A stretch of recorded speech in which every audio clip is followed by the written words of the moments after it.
할렐루야.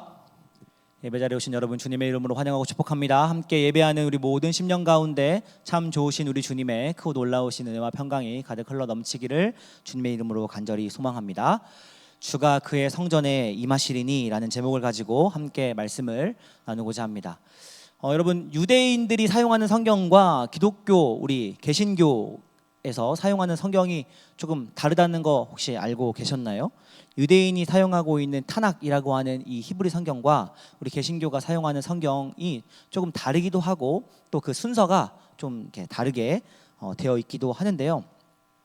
창세기로 시작하는 건 똑같습니다.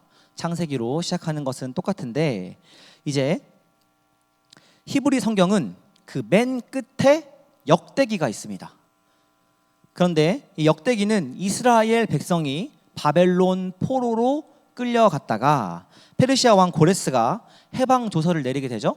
이제 그래서 다시 돌아오게 되는 것으로 이제 끝나게 됩니다. 히브리 성경에는 아직 신약 성경이 없어요. 그래서 이 그들에게는 바벨론 포로 귀한 이후 아직까지 사실 메시아가 오지 않은 상황입니다. 그들의 인식 가운데는 그렇습니다. 그러나 우리 기독교 개신교 구약 성경은 창세기에서 시작해서 말라기로 끝나게 됩니다. 그 다음에 곧바로 신약성경 마태복음이 이어집니다. 마태복음은 시작부터 구약에 예언된 예수님이 구약에 예언된 그 메시아가 바로 예수 그리스도다라고 하면서 그 예수 그리스도의 탄생을 이야기하는 것으로부터 시작하게 되죠. 여러분, 그렇다면 기독교 성경에서 이 개신교 성경에서 말라기의 위치는 어디일까요? 이 메시아라는 태양이 떠오르기 직전이라고 이야기할 수 있을 것입니다. 여러분, 흔히 해 뜨기 전이 가장 어둡다 이렇게 이야기하죠. 근데 그 말은 사실 사실이 아니라고 합니다. 해 뜨기 직전은 앞이 전혀 보이지 않는 칠흑 같은 상태가 아니라 멀리서 동터오는 여명으로 인해서 무엇인가 보일락말락 하는 그런 상태라고 해요. 그보다는 이 해 뜨기 직전이 사실 가장 추울 때라고 합니다. 마찬가지로 말라기 시대는 구약에서 가장 추운 때였지만 동시에 곧 떠오르는 그 메시아 예수 그리스도에 대한 여명으로 가장 희망적인 시대이기도 했습니다. 그런데 그때 당시에 1차 청중의 입장에서 1차 독자의 입장에서 이 말라기 시대를 다시 한번 우리가 생각해 보면 말라기 시대는 또 매우 암담한 시대였습니다. 우리가 생각할 때에 이스라엘 역사에서 가장 추운 때는 바벨론 포로기지 않을까 하는 생각을 해보게 됩니다. 왜냐하면 그때는 나라도 없고 또 성전도 다 무너져 버린 상태였어요.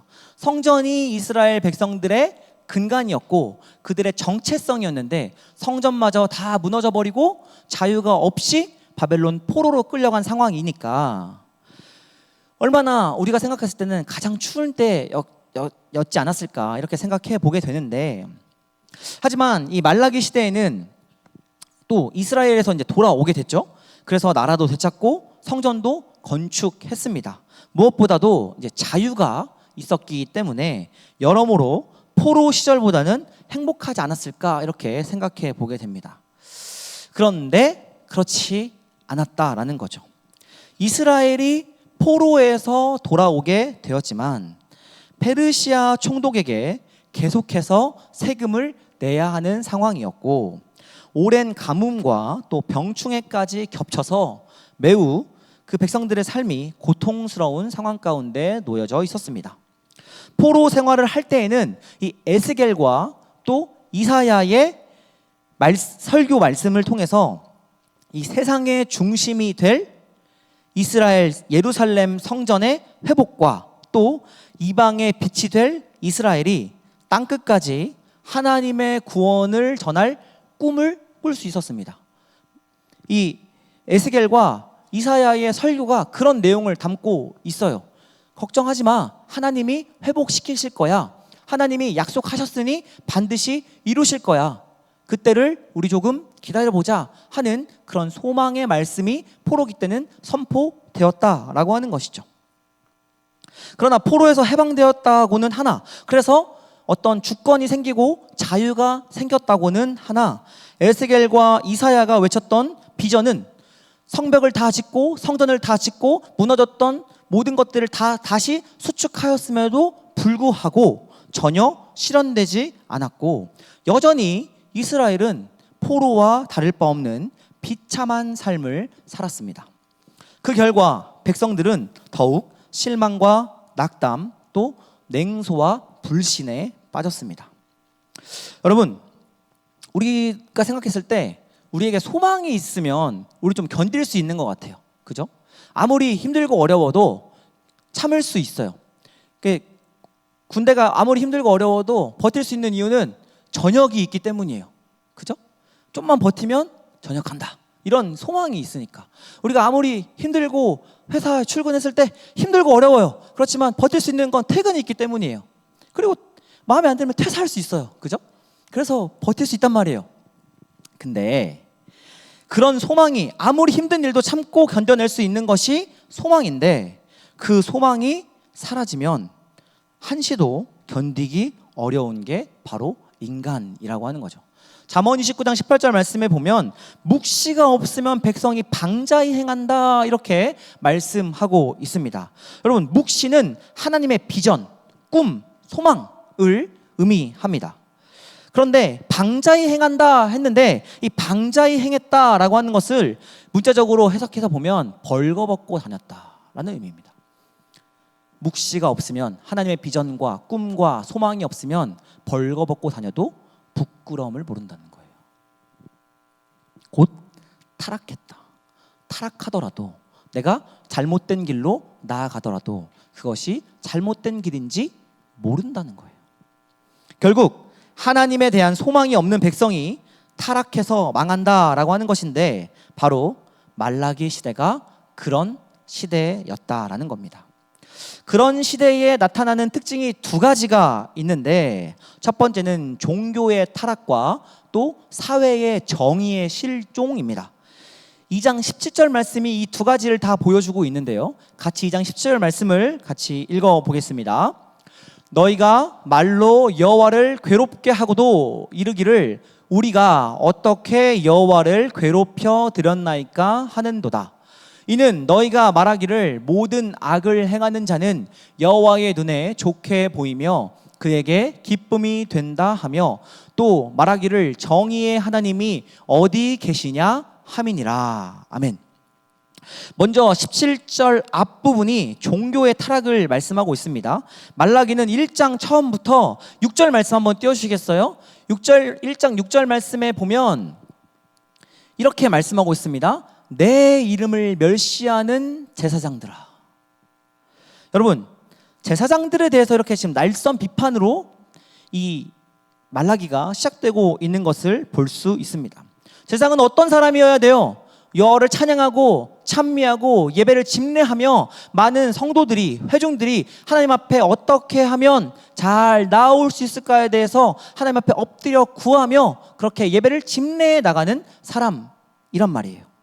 그런 부르심을 받은 사람이 바로 제사장들인데, 당시 타락한 제사장들은 여호와의 이름을 높이기는커녕 어떻게 했다는 거예요? 여호와를 괴롭게 하였다는 거예요. 그래서 17절 말씀에 보면 여호와를 괴롭게 하면서도 우리가 어떻게 여호와를 괴롭게 해드렸느냐, 이렇게 반문하고 있어요.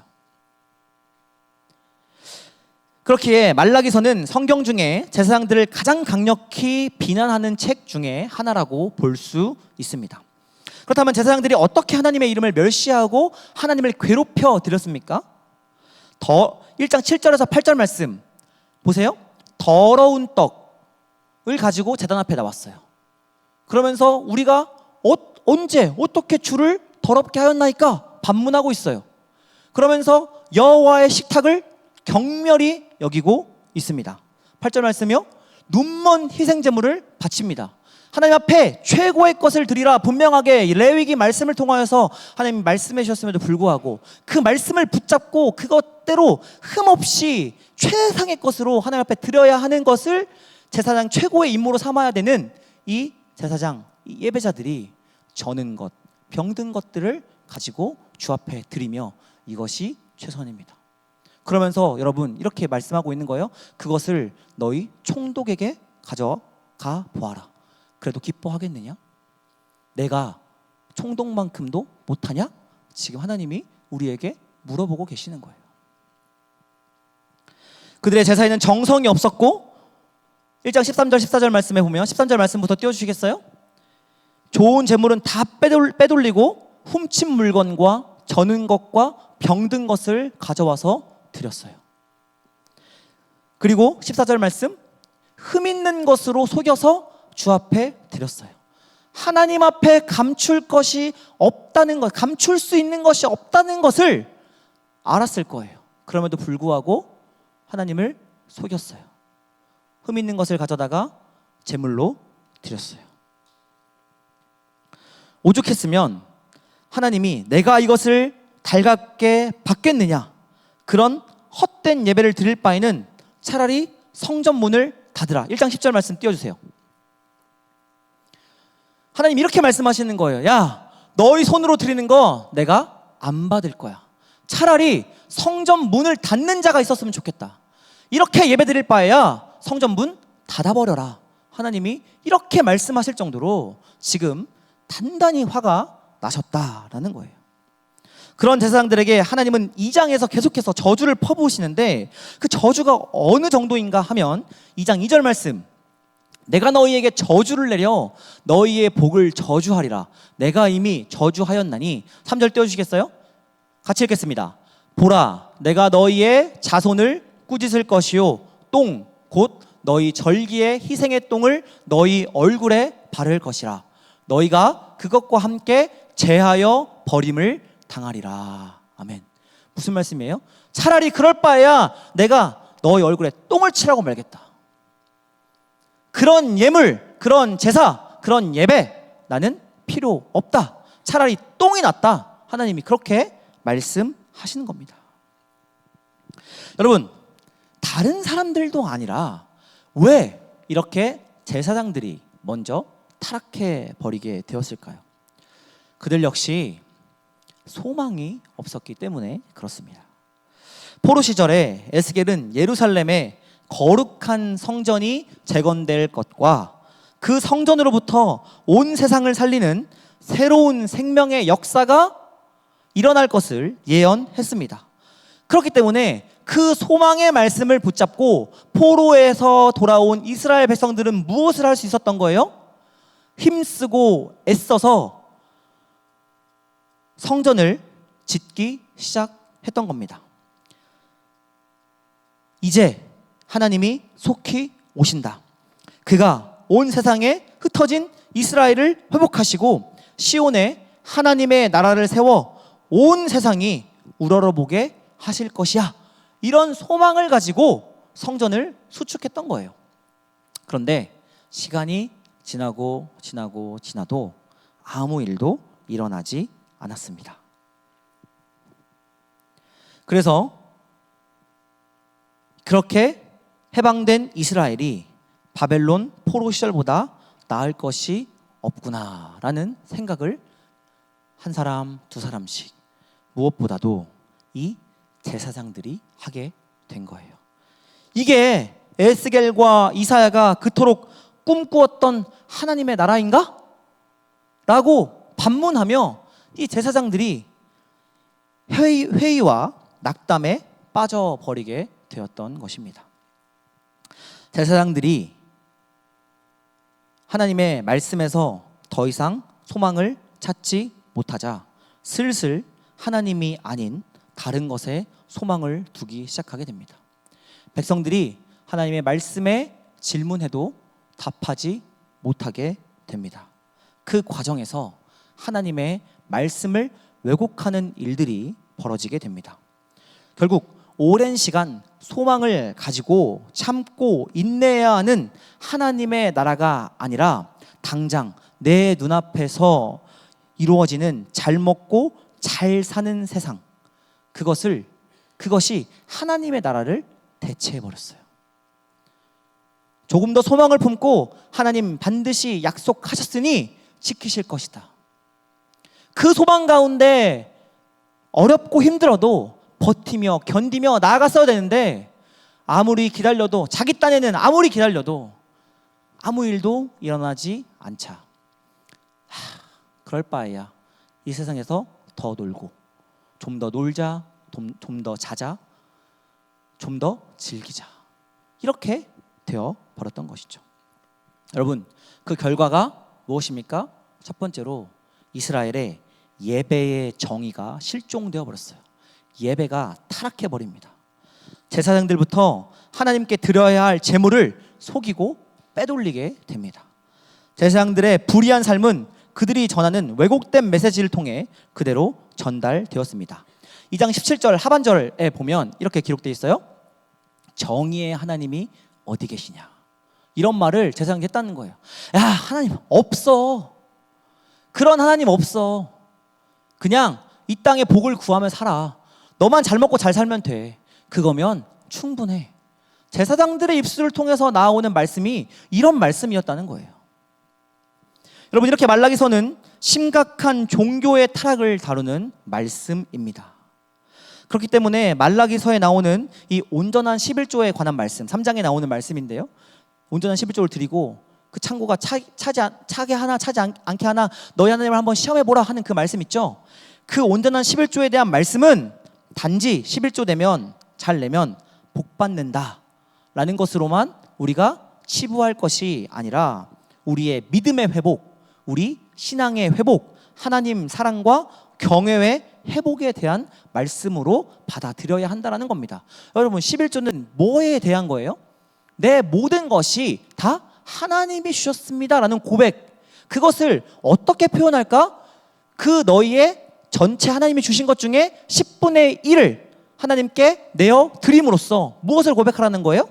이 모든 것이 다 하나님께로부터 왔습니다. 하나님, 저는 그저 청지기이니 하나님께로부터 받은 이것을 하나님의 뜻대로 잘 사용하겠습니다 라는 믿음의 고백이 11조라는 거예요. 이 11조에 대해서 온전한 11조라고 이야기하는 건 그 11조를 온전히 드림은 우리가 11조를 드리면 복 받는다, 여기에 포인트가 아니라 하나님, 모든 것이 하나님께로부터 왔고 저는 단지 청지기에 불과합니다 라는 그 믿음의 고백이고 선언이라는 것이 온전한 11조라는 의미인 거예요. 이것이 우리에게 회복되어야 한다라는 것이죠. 여러분, 그렇게 하다 보니까 예배의 정의가 사라지다 보니까, 예배가 타락하다 보니까 어떤 일이 벌어지게 돼요? 이 사회의 정의가 실종되게 됩니다. 2장 10절부터 11절 말씀 한번 띄워주시겠어요? 자기 형제에게 거짓을 행하는 일이 심심치 않게 일어납니다. 11절 말씀이요. 유다는 거짓을 행하였고 이스라엘과 예루살렘 중에서는 가증한 일을 행하였으며 유다는 여호와께서 사랑하시는 그 성결을 욕되게 하여 이방신의 딸과 결혼하였으니.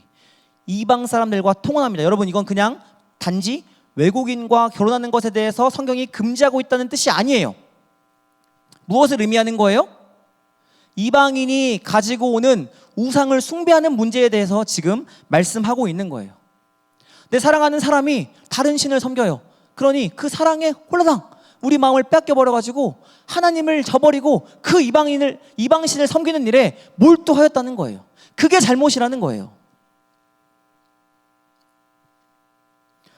심지어는 그것을 위해서 이혼하는 사람까지 있었습니다. 또 3장 5절 말씀 띄워주세요.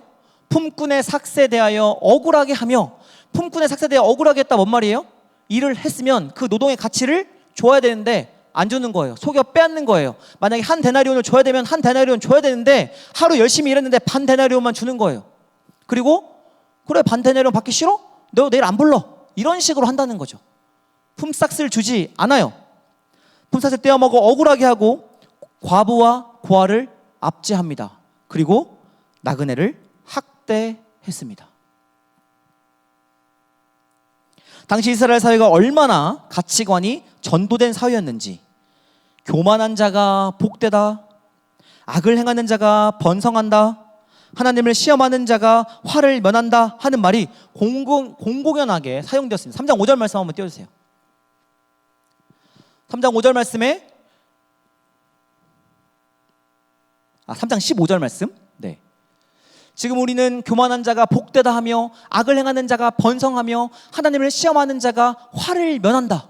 이런 말씀이 공공연하게 그냥 일상의 가치로 받아들여졌던 사회였었다라는 거예요. 2장 17절 말씀 한번 띄워주시겠습니까? 그러면서 악을 행하는 자가 여호와의 눈에 좋게 보이며 그에게 기쁨이 된다. 여러분, 우리 힘써서 악을 행합시다. 이런 이야기를 했다니까요. 그걸 하나님이 기뻐하십니다. 말도 안 되는 이야기를 하는 것이 공공연한 이야기로 받아들여지는 시대가 말라기 시대였다라는 겁니다. 이런 이스라엘 사회를 향해서 말라기 선지자가 외쳤던 메시지는 이제 곧 하나님께서 그들을 심판하러 오신다라는 겁니다. 3장 1절 말씀 우리 같이 한번 읽어보겠습니다. 3장 1절 말씀이요. 없으면 우리 성경을 보시고 한번 같이 읽겠습니다. 만군의 여호와가 이르노라 보라 내가 내 사자를 보내리니 그가 내 앞에서 길을 준비할 것이요 또 너희가 구하는 바 주가 갑자기 그의 성전에 임하시리니 곧 너희가 사모하는 바 언약의 사자가 임하실 것이라. 아멘. 무슨 말씀이에요? 먼저 그분이 오시기 전에 하나님의 사자를 미리 보낼 것이다. 이것이 신약 성경에서는 누구로 받아들여졌어요? 세례 요한으로 먼저 받아들여지게 됐습니다. 그래서 세례 요한은 이스라엘의 회개의 메시지를 전했습니다. 누가복음 3장 7절 9절 말씀을 보면 이렇게 말씀하고 있어요. 독사의 자식들아 누가 너희에게 장차올 진노를 피하라 하더냐. 회개에 합당한 열매를 맺고 속으로 아브라함이 우리 조상이라 말하지 말라. 하나님은 능히 이 돌들로도 아브라함의 자손이 되게 하시리라. 이미 도끼가 나무 뿌리에 놓였으니 좋은 열매 맺지 아니하는 나무마다 찍혀 불에 던져지리라. 세례 요한이 우리 주님보다 먼저 앞서서 온 사자로서 그렇게 그분의 오실 길을 예비하고 준비하며 회개에 합당한 삶을 살아가라 말씀하였던 것이죠. 그때 수많은 백성들이 세례 요한에게 나와서 자신의 죄를 실토하고 세례를 받고 곧 오실 하나님을 맞이할 준비를 했습니다. 그러나 그때에도 여전히 예루살렘 성전 당국자들은 회개하기를 거절했죠. 대제사장들과 바리새인과 사두개인들, 성전의 관리자들, 이 사람들은 여전히 주님의 오실 길을 예비하지 않았다라는 겁니다. 그렇기에 이어서 세례 요한 뒤에 오시는 성경이 예언하고 약속한 그분 예수 그리스도는 오셔서 바로 성전을 심판하셨습니다. 2절 말씀, 3장 2절 말씀 한번 띄워주시겠습니까? 금을 연단하는 자의 불, 표백하는 자의 잿물이라고 말씀하고 있는데 이것이 무엇을 의미하냐면 그 심판이 혹독하다. 금을 연단하는 자의 불, 여러분 금이 몇 도에서 녹는지 아세요? 몇 도에서 녹아요? 저 잘 모르겠는데 100도는 넘을 거 아니에요. 그죠? 그 불순물이 다 갈라질 때까지는 엄청 높은 불의 온도가 필요하다는 거잖아요. 여러분 옛날에 여러분들은 했는지 모르겠는데 혹시 양잿물 가지고 비누 만들어 보셨어요? 그런 시대가 아닌 것처럼 하지 마시고 여러분 그 양잿물로 비누를 만들던 시기가 있었는데 그때 선생님들이 마시지 마 큰일 나 그랬어요. 이게요 속을 다 녹여버려요. 장기를 다 녹여버려요. 그러니까 지금 이렇게 옷을 희게 하는 잿물, 그러니까 옷을 희게 하니까 비누 만드는 데 쓰이는데 이게 사람 장기를 다 녹여버리는 거예요. 그 정도로 그 심판이 혹독하다라는 것을 지금 상징하는 것입니다. 그렇기 때문에 마가복음 11장 15절 17절 말씀에 보면 예수님께서 성전에 친히 오셔서 타락한 제사장들을 깨끗하게 하신다 이렇게 말씀하고 계시고 실제로 예수님은 예루살렘 성전에 오셔서 성전을 정화하셨습니다. 그리고 더 나아가서 예수님은 십자가의 죽으심과 부활을 통해서 옛 성전을 진짜로 폐하시고 내가 3일 만에 다시 성전을 지으리라. 그렇죠?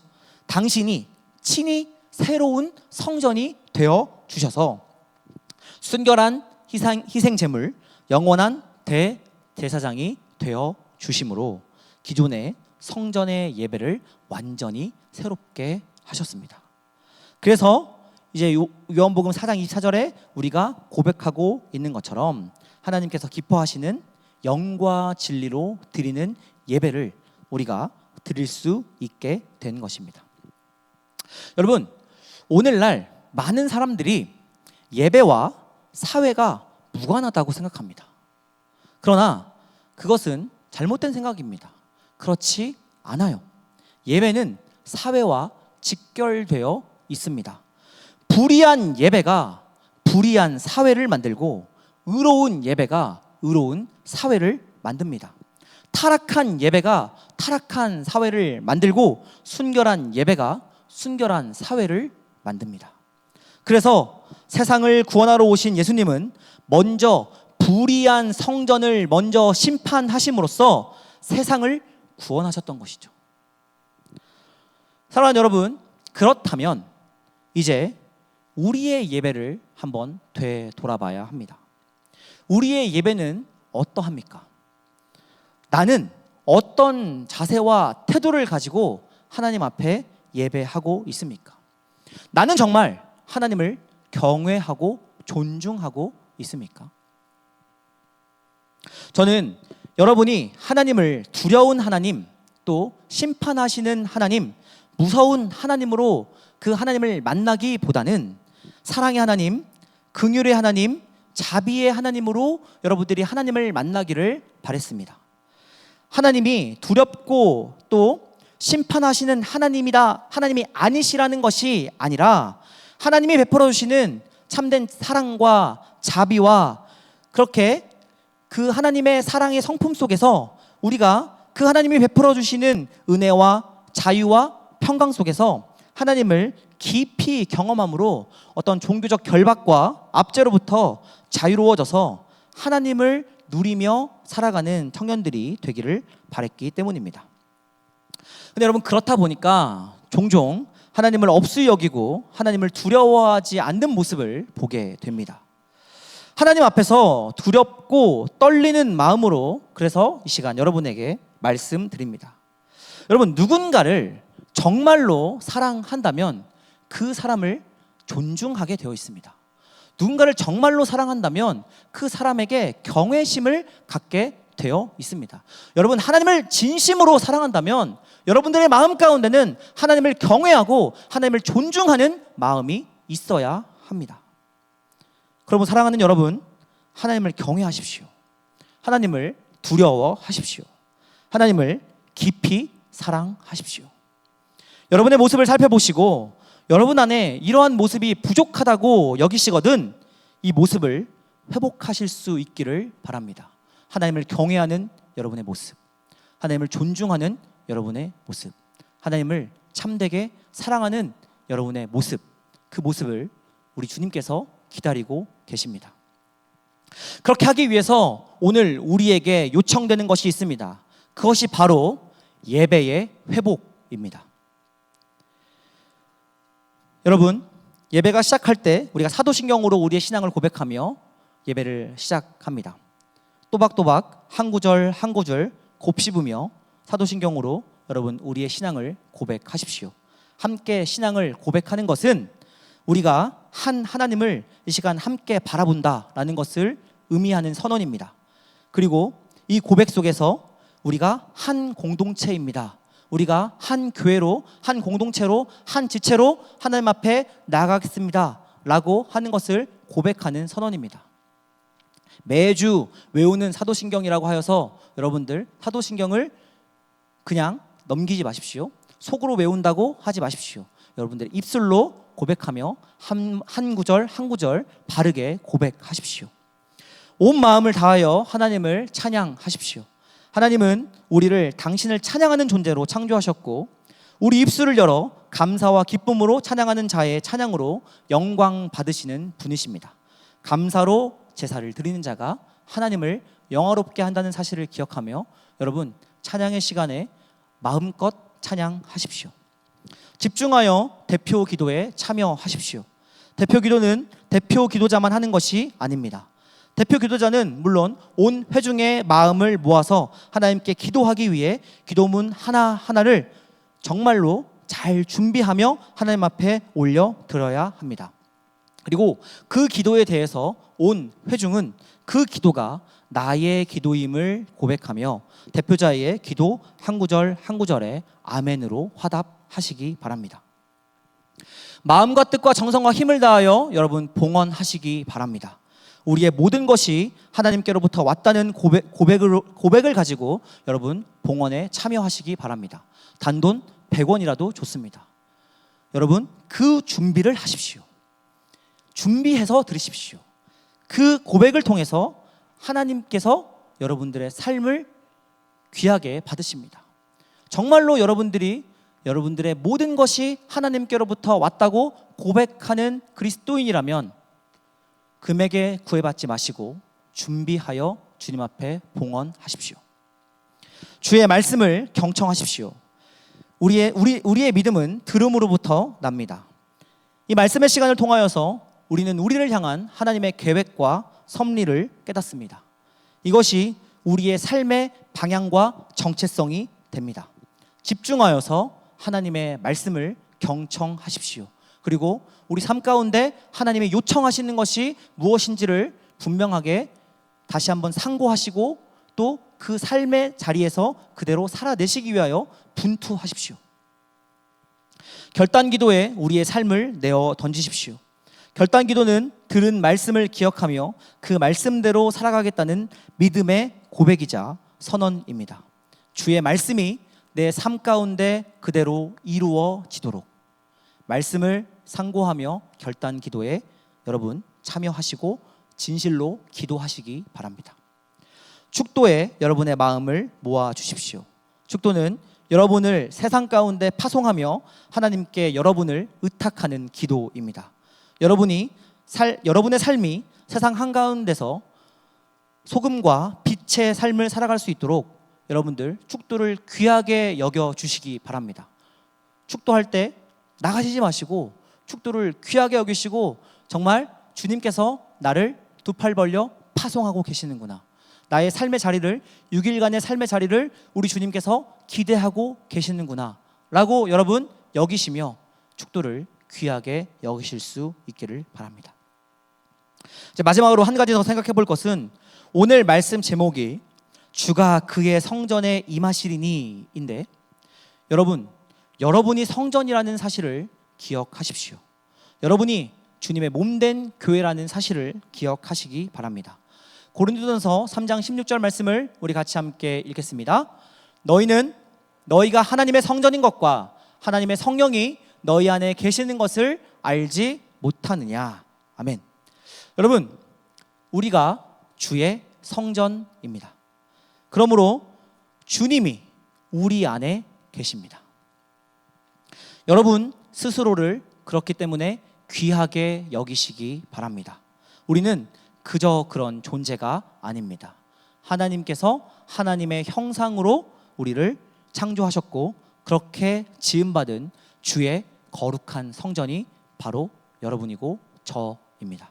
그러므로 여러분의 시간을 소중히 여기십시오. 여러분의 몸을 귀하게 여기십시오. 여러분의 입술을 거룩하게 지키십시오. 하나님의 사람으로 하나님이 여러분 안에 거하고 계신다라는 사실을 기억하며 주님을 모시고 살아가는 삶을 살아가십시오. 주께서 그렇게 우리를 인도하여 주실 것입니다. 사랑하는 여러분, 장차 주님께서 다시 오셔서 하나님 아닌 다른 것들을 소망한 교회들, 그래서 하나님 나라와는 거리가 먼 세상 나라의 타락한 삶을 살았던 교회들을 분명히 먼저 심판하실 것입니다. 바라기는 우리 교회, 아니 이 땅의 모든 교회가 그 두려운 심판의 대상이 되지 않도록, 그리고 우리 자신이 그 심판의 대상이 되지 않도록 오직 하나님과 그의 나라만을 소망하는 의로운 예배를 드리는, 정직한 예배를 드리는, 순결한 예배를 드리는 저와 여러분, 그리고 우리 복된 교회가 될 수 있기를 주님의 이름으로 간절히 소망합니다. 우리 시간 같이 함께 찬양하며 또 기도의 자리로 나아가겠습니다.